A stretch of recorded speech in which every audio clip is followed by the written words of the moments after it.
नमस्कार दोस्तों, मैं आज अपने YouTube चैनल पे एक नया टॉपिक लेके आया हूँ। महत्वपूर्ण शिक्षा आयोग, शिक्षा समितियाँ जो आधुनिक भारत के इतिहास में और ब्रिटिश काल से लेकर के वर्तमान तक, ठीक है, बहुत सारी शिक्षा समितियों का गठन किया गया था, शिक्षा आयोग का गठन किया गया था भारत में शिक्षा को सुधार करने के उद्देश्य से। यानी भारत में जो शिक्षा की व्यवस्था थी तो अलग अलग समय के साथ बदलाव होते गया, तो उसके लिए बहुत सारी समितियों का गठन किया गया था कि भारत में शिक्षा व्यवस्था को कैसे सुदृढ़ किया जाए, कैसे मजबूत किया जाए, और जो भी प्राथमिक शिक्षा हो, माध्यमिक शिक्षा हो और विश्वविद्यालय शिक्षा हो, तो उसके लिए क्या बुनियादी ढांचा रखा जाए। हमारे देश की शासन व्यवस्था को चलाने के लिए, हमारे देश में शासन को सुचारू तरीके से चलाने के लिए, देश में कोई भी काम करने के उद्देश्य से, ठीक है, तो शिक्षा व्यवस्था, अगर हमारा देश में शिक्षा व्यवस्था अच्छा नहीं होगा, शिक्षा व्यवस्था मजबूत नहीं होगा, तो हमारे देश की कल्पना नहीं की जा सकती है। राष्ट्र का विकास तभी हो सकता है जब हमारी शिक्षा व्यवस्था मजबूत होगी। तो उसी के लिए ब्रिटिश काल में शिक्षा समितियों का गठन किया गया था। ब्रिटिश काल से लेकर के वर्तमान काल तक अभी भी शिक्षा समितियों में सुधार होते रहा है। तो इसी के संदर्भ में हम लोग देखेंगे कि महत्वपूर्ण कौन कौन से शिक्षा समितियों का गठन किया गया था, शिक्षा आयोग का गठन किया गया था। तो चलिए बारी बारी से हम लोग देखेंगे और समझेंगे कि कौन कौन सा, किसके समय में क्या क्या सुधार लाया गया था, मुख्य बिंदु क्या क्या थे, किस पर चर्चा की गई थी। ठीक है, चलिए तो बारी बारी से देखते हैं हम लोग महत्वपूर्ण शिक्षा आयोग का। ठीक है, तो पहला जो था जेम्स थॉमसन प्लान। ठीक है, फर्स्ट जो रहा था जेम्स थॉमसन प्लान आया था, 1843 में आया था। ठीक है, पहला जो किया गया था वो जेम्स थॉमसन प्लान था, 1843 यानी 1843 में लाया गया था। और ये जो लाया गया था एलन बरो के समय में। ठीक है, उस समय जो भारत का गवर्नर जनरल हुआ करते थे वो एलन बरो हुआ करते थे, लॉर्ड एलन बरो हुआ करते थे। ठीक है, तो ध्यान में रखिएगा लॉर्ड एलन बरो। ठीक है, तो एलन बरो के समय में कौन सा आयोग लाया गया था, जेम्स थॉमसन प्लान। ठीक है, जेम्स थॉमसन प्लान लाया गया था 1843 में। और इसमें जो महत्वपूर्ण कार्य किए गए, ठीक है, देसी भाषा द्वारा ग्रामीण शिक्षा की योजना, यानी देसी भाषा में, आपको मगही भाषा हम लोग बोलते हैं, मैथिली भाषा बोलते हैं, और बहुत सारी भाषा, भारत में लगभग 1400 से भी अधिक भाषाएं बोली जाती है। तो सोच रहे हैं कि अगर आपके भाषा में अगर शिक्षा को प्रसारित किया जाए, ग्रामीण शिक्षा के माध्यम से अगर प्रसारित किया जाए तो सबसे मजबूत सशक्त होगा हमारा देश, विकास करेगा। ठीक है, तो बुनियादी यानी देसी भाषा में, देश जैसे आप बोल सकते हैं उस भाषा में आपको शिक्षा दी जाएगी। ठीक है, तो 1843 में जो जेम्स थॉमसन प्लान लाया था, इसका बहुत ही समझिए जबरदस्त असर रहा होगा कि गाँव गाँव में जाकर के लोगों को शिक्षित करने का व्यवस्था की गई थी कि जिस भाषा में आप सीख सकते हैं उसी भाषा में आपको नॉलेज दिया जाएगा, उसी भाषा में आप शिक्षित होइए, लेकिन होइए मगही भाषा। जैसे हम लोग का बिहार के क्षेत्र में, बिहार में नवादा हो गया, गया हो गया, ठीक है, नालंदा हो गया, पटना के क्षेत्र हो गया, तो यहाँ पर क्या होती है कि मगही भाषा। और अलग अलग क्षेत्रों में, मिथिला के तरफ जाइएगा तो मैथिली भाषा बोली जाती है, और बहुत सारे। तो ग्रामीण क्षेत्रों में यानी अपने क्षेत्र में ग्रामीण भाषा में अगर शिक्षा दिया जाएगा तो अच्छी शिक्षा ग्रहण किए जा सकते हैं। ठीक है, तो 1843 में जो देसी भाषा द्वारा ग्रामीण शिक्षा का योजना रखा गया था कि लोगों को शिक्षित किया जाए। समझ गया होंगे आप अच्छे तरीके से, विश्वास।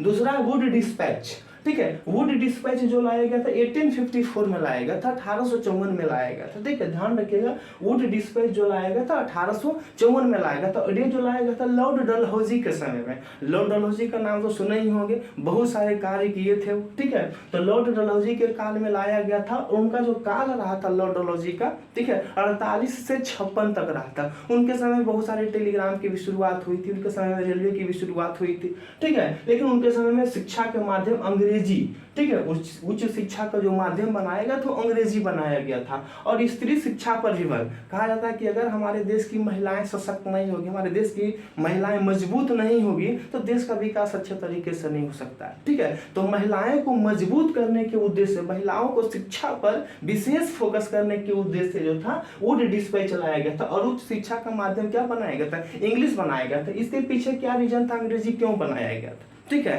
क्योंकि ब्रिटेन, जो ब्रिटिश हमारे देश में शासन व्यवस्था चल रही थी, भारत में जो शासन चल रहा था वो अंग्रेजी शासन व्यवस्था चल रही थी। ठीक है, तो वहाँ के ज्यादातर लोग इंग्लिश में बोलते हैं, और हमारे देश में जो वो शासन करने आए थे तो हमारे लैंग्वेज को तो समझ नहीं पाते, तो वो सोचे क्यों न लोगों को इंग्लिश में जागरूक किया जाए, इंग्लिश में पढ़ाया जाए, और इंग्लिश में पढ़ा करके लोगों को छोटे छोटे नौकरियों में रखा जाएगा, बड़े नौकरियों में नहीं, छोटे छोटे नौकरियों में रखने के उद्देश्य से जो था माध्यम अंग्रेजी बनाया गया। और महिलाएं को भी शिक्षित करने का प्रयास प्रयास किया गया था। ठीक है, तो वुड डिस्पैच जो लाया गया था 1854 में लाया गया था, लॉर्ड डलहौजी के समय में रहा था। और लॉर्ड डलहौजी का जो कार्यकाल था 1848 से 56, इन्हीं के समय में प्रथम ट्रेन चली थी, रेल चली थी 1853 में, 16 अप्रैल 1853 में मुंबई से थाने के बीच में। ठीक है, 34 किलोमीटर की दूरी पर चली थी। और शिक्षा का माध्यम अंग्रेजी और इसी शिक्षा में बल देगा, समझ गया हूँ। ठीक है, तीसरा है हंटर शिक्षा आयोग। ठीक है, हंटर शिक्षा आयोग जो लाया गया था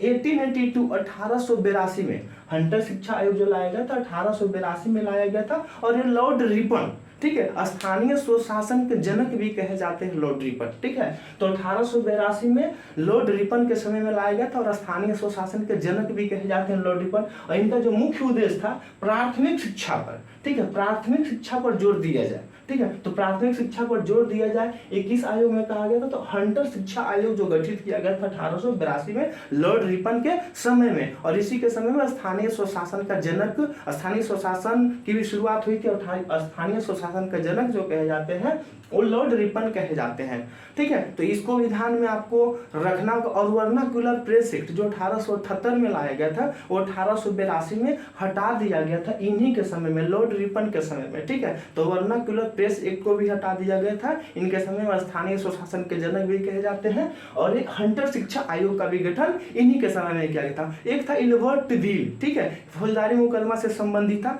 तो इल्बर्ट बिल भी जो था 1883 में इन्हीं के समय में लाया गया था। तो कुछ महत्वपूर्ण कार्य हुए थे इनके समय में, और प्राथमिक शिक्षा मुख्य जो था प्राथमिक शिक्षा पर जोर दिया गया था। ठीक है, फिर है रेलवे आयोग। ठीक है, रेलवे आयोग जो लाया गया था 1902 में लाया गया था। ठीक है, रेलवे आयोग कब लाया गया था? 1902 में लाया गया था। और ये लॉर्ड कर्जन, कर्जन का नाम सुनते ही हैं। कर्जन जो था एक तरह से बहुत मैंने भारत में शासन व्यवस्था को तानाशाही तरीके से चलाना चाहता था। ठीक है, तो लॉर्ड कर्जन के समय में यह क्या लाया गया था? रेलवे आयोग। और यह जो था विश्वविद्यालय शिक्षा, ठीक है, यूनिवर्सिटी के लेवल पर जो था एजुकेशन दिया जाए, उस आधार पर सुधार करने का प्रयास किए थे। ठीक है, तो रेलवे आयोग का जो गठन किया गया था किस लिए किया गया था? विश्वविद्यालय शिक्षा, लॉर्ड कर्जन के समय में 1902 में। कर्जन का जो शासनकाल रहा था 99 से 5 तक रहा था। ठीक है, 99 से 5 तक रहा था। इनके समय की एक महत्वपूर्ण घटना घटी थी, बंगाल विभाजन।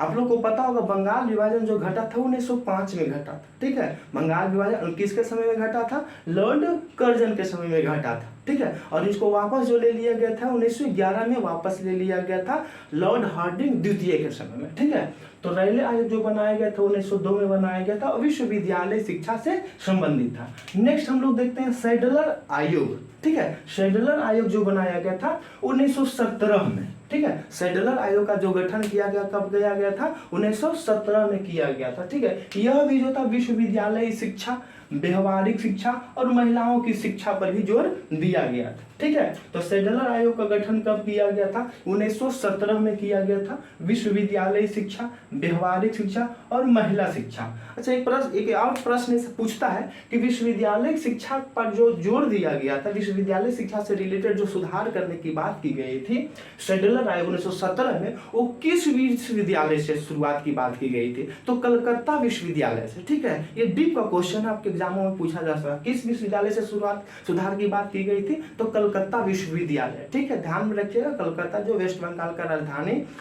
होता है। ठीक है, और पहले भारत की राजधानी हुआ करती थी कोलकाता। ठीक है, कोलकाता राजधानी स्थानांतरण जो कर दिया गया दिल्ली 1911 में घोषणा कर दी गई थी और 1912 में भारत की राजधानी दिल्ली कर दी गई। ठीक है, तो सैडलर आयोग का गठन 1917 में विश्वविद्यालय शिक्षा, व्यवहारिक शिक्षा और महिला शिक्षा पर जोर दिया गया।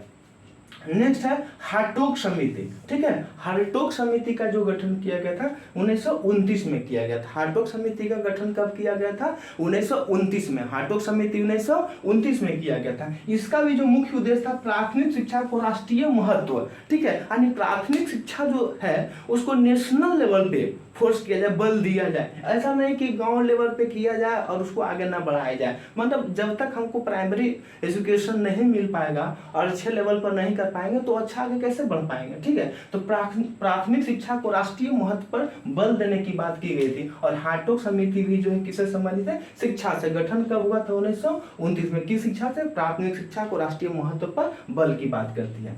फिर है सर्जेंट योजना, ठीक है। सर्जेंट योजना जो था 1944 में, सर्जेंट योजना कब था? 1944 यानी 1944 में लाया गया था, ठीक है। 6 से 11 वर्ष के बच्चों के लिए निःशुल्क और अनिवार्य शिक्षा की बात की गई थी, ठीक है। सर्जेंट योजना जो था 1944 में वेवेल के समय लाया गया था, ठीक है। किसके समय लाया गया था? वेवेल के समय में लाया गया था। 6 से 11 वर्ष के बच्चों के लिए निःशुल्क अनिवार्य शिक्षा की बात की गई थी। कब लाया गया था सर्जेंट योजना? 1944 में लाया गया था, वेवेल के समय में लाया गया था।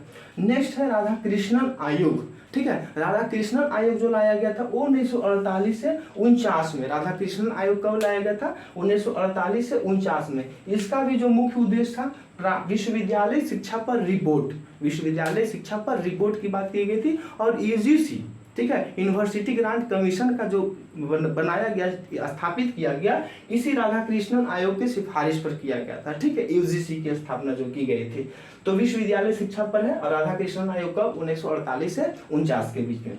नेक्स्ट है कोठारी आयोग, ठीक है। कोठारी आयोग का जो गठन हुआ था 1964 से 66 के बीच में, ठीक है। कोठारी आयोग 1964 से 66 के बीच में है।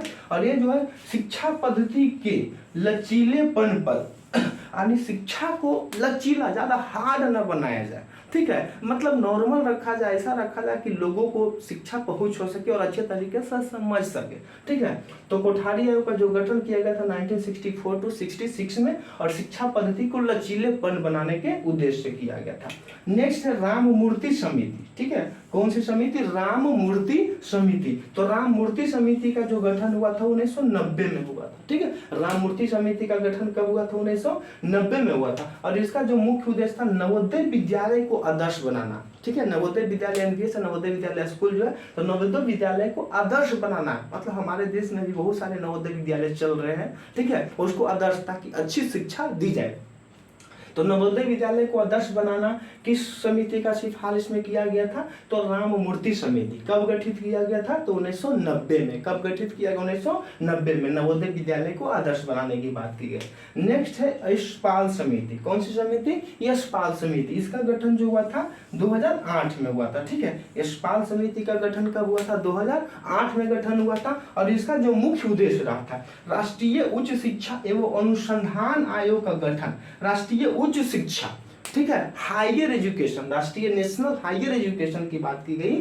और अनुसंधान, ठीक है, रिसर्च वगैरह से रिलेटेड है, ठीक है। तो अनुसंधान आयोग का भी गठन करने की बात की गई थी। तो आपको समझ में आ गया होगा, एक बार रिकॉल कर देते हैं फास्ट में। फर्स्ट है जेम्स थॉमसन प्लान 1843 में, ठीक है। देसी भाषा द्वारा ग्रामीण शिक्षा की योजना की बात की गई थी। यह लॉर्ड एलन बरो के समय में था, ठीक है। दूसरा वुड डिस्पैच 1854 में, उच्च शिक्षा का माध्यम अंग्रेजी, स्त्री शिक्षा पर बल, ये लॉर्ड डलहौजी के समय में। हंटर शिक्षा आयोग 1882 में, प्राथमिक शिक्षा पर जोर दिया गया, लॉर्ड रिपन के समय में, ठीक है। रेले आयोग 1902 में, लॉर्ड कर्जन के समय में विश्वविद्यालय शिक्षा पर बात की गई थी, ठीक है। सेडलर आयोग 1917 में, विश्वविद्यालय शिक्षा, व्यवहारिक शिक्षा, महिला शिक्षा पे जोर दिया गया था। ये जेम्स फोर्ड के समय में था, ठीक है, जेम्स फोर्ड के समय में। हार्टोग समिति जो है 1929 में, लॉर्ड इरविन के समय में था, ठीक है। हार्टोग समिति 1929 इरविन के समय में था। प्राथमिक शिक्षा को राष्ट्रीय महत्व पर बल दिया गया। फिर सर्जेंट योजना है जो 1944 में 6 से 11 वर्ष के बच्चों के लिए निःशुल्क और अनिवार्य शिक्षा की बात की गई। राधा कृष्णन आयोग जो 1948 से 49 विश्वविद्यालय शिक्षा पर रिपोर्ट दिया गया था। फिर है कोठारी आयोग 1964 to 66 शिक्षा पद्धति के लचीले पर बल दिया गया। फिर है राममूर्ति समिति 1990 नवोदय विद्यालय को आदर्श बनाना। फिर यशपाल समिति 2008 राष्ट्रीय उच्च शिक्षा एवं अनुसंधान आयोग का गठन किया गया। ठीक है, तो आप देख लिए होंगे, समझ गए, विश्वास है कि बहुत अच्छा लगेगा आपको। और अगर आपको मेरा वीडियो अच्छा लगे, आपको समझ में आए, तो आप लाइक, सब्सक्राइब, कमेंट और शेयर जरूर करें। धन्यवाद।